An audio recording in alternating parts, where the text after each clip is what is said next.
And now we have a truly live panel, which I think is a big achievement in these days of COVID. And so I'm happy to welcome you to what promises to be a really down-to-earth discussion of one of the main challenges that Europe has faced in recent years and continues to face. That is, those challenges posed by migration and influx of people who are driven from their homes under whatever circumstances into other places, perhaps unwilling or reluctant to accept them. First, thank you to the Athens Democracy Forum for having us today at a time where we really need to speak about displacement and speak about what is it like to be a refugee and the atmosphere that is surrounding, the rhetoric that's surrounding displacement. I was born a Palestinian refugee in Lebanon, and let me tell you one thing, no one is born wanting to be a refugee. And that fundamental thought of us being born into displacement or having to face something that leads to displacement, you would think it would soften some hearts around the world today. We're seeing the opposite in a lot of instances. We're seeing a rhetoric of fear from refugees. We're seeing a rhetoric of not accepting the other in so many ways. And for that, it means a lot for a refugee to look at it and say, how can we make this a better world, a world that includes us, a world that gives us opportunity.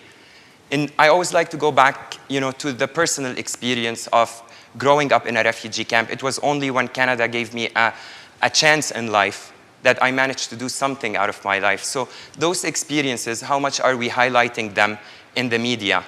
And why are we allowing even some leaders to be negative about a group of people that we have become over 50 million people today? Is there one particular point in your life, aside from the kindness shown by Canada, that for you indicates this is a practice that you could expand? One of the things I clearly remember, which builds up on the point of inclusion, is when I was a kid, I used to love when I would go to places where I'm not labeled as a refugee child, or I can just be be a regular kid. So the simple acts of inclusion will really make a refugee feel that no, I'm part of a society. I need to contribute to the society.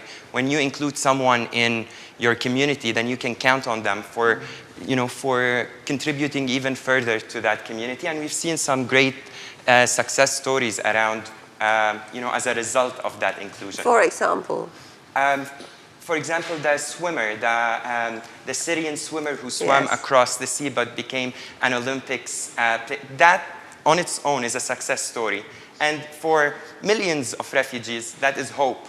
Because today, hope is somewhat missing in that equation for a refugee. So when you bring it with these lively examples and builds up on the media's role in this, also highlighting this, not only highlighting the things that make people cry, but also the things that make people laugh and celebrate. When we've seen movies win Oscars when it comes to actually that kind of spirit, like Slumdog Millionaire, for example. For a refugee kid, that is hope. So once we add hope to the equation, with great work around as well, I think we can make a step forward, and we do need that first step.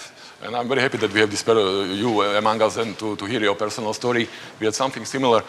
On 2nd of July, we were introducing a new handbook on family reunification, and we have one young lady who went through the process of reunification. Her father was in London, and she was from Iran, and they got reunited, and now she is the youth delegate to the youth Council of Europe Youth Forum.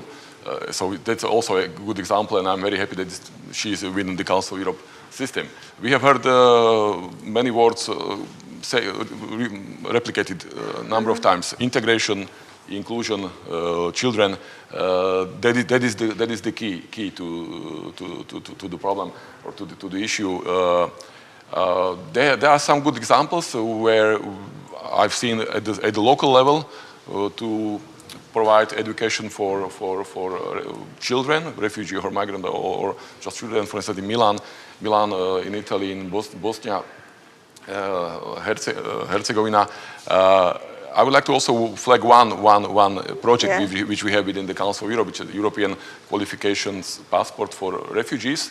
It's kind of, I would say, analogy or it's maybe similar to Nansen passport, which were issued by in the 20th century at the beginning. But these passports are kind of certificates which are issued by our colleagues from the Council of Europe and by the experts who consider or evaluate the qualification of refugees, either to have to be placed on the labor market or to advance with their education, so to be admitted to the higher education universities.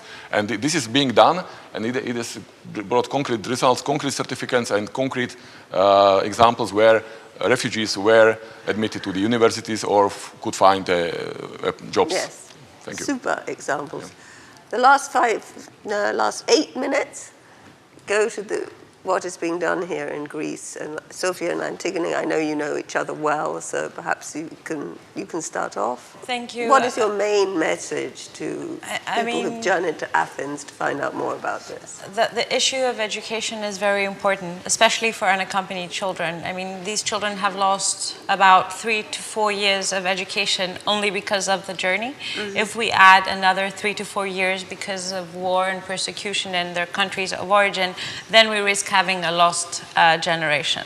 And this is why we choose to give a big emphasis, and we need to give a big emphasis on education, not only on a national level, but on an EU level. Again, there needs to be a strategy of education for children that are in Europe, refugee children in Europe. What we do is we do partnerships with Greek schools, where we do programs that we call youth to youth.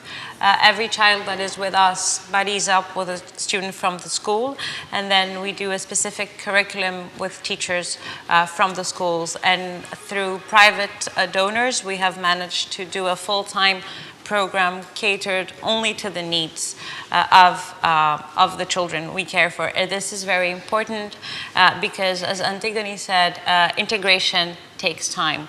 And for these kids to be ready to receive education, there needs to be a preparatory phase where there is language support, mental health support. There needs to be a time where they are ready to be receivers of education. Mm-hmm. And when that happens, we've seen little miracles happen.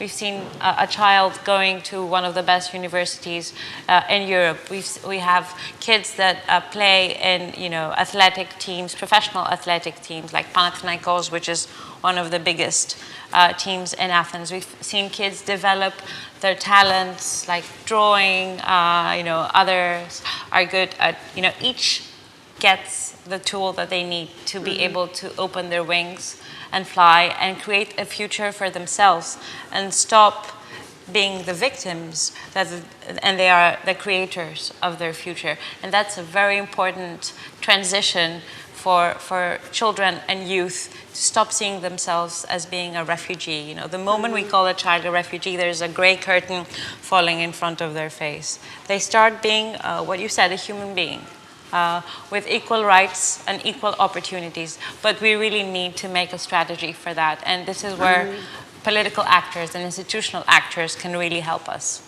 Thank you. Staying on the issue of education, we are very concerned at SolidarityNow because we work on 14 camps throughout Greece and we do child protection, we interact with children, thousands of children. This year, due to COVID and due to COVID cases in the camps, and due to social distancing and irregularities at school, we have not been able to enroll them normally. So these children who went to school last year are running the risk of having another lost year education-wise in their lives.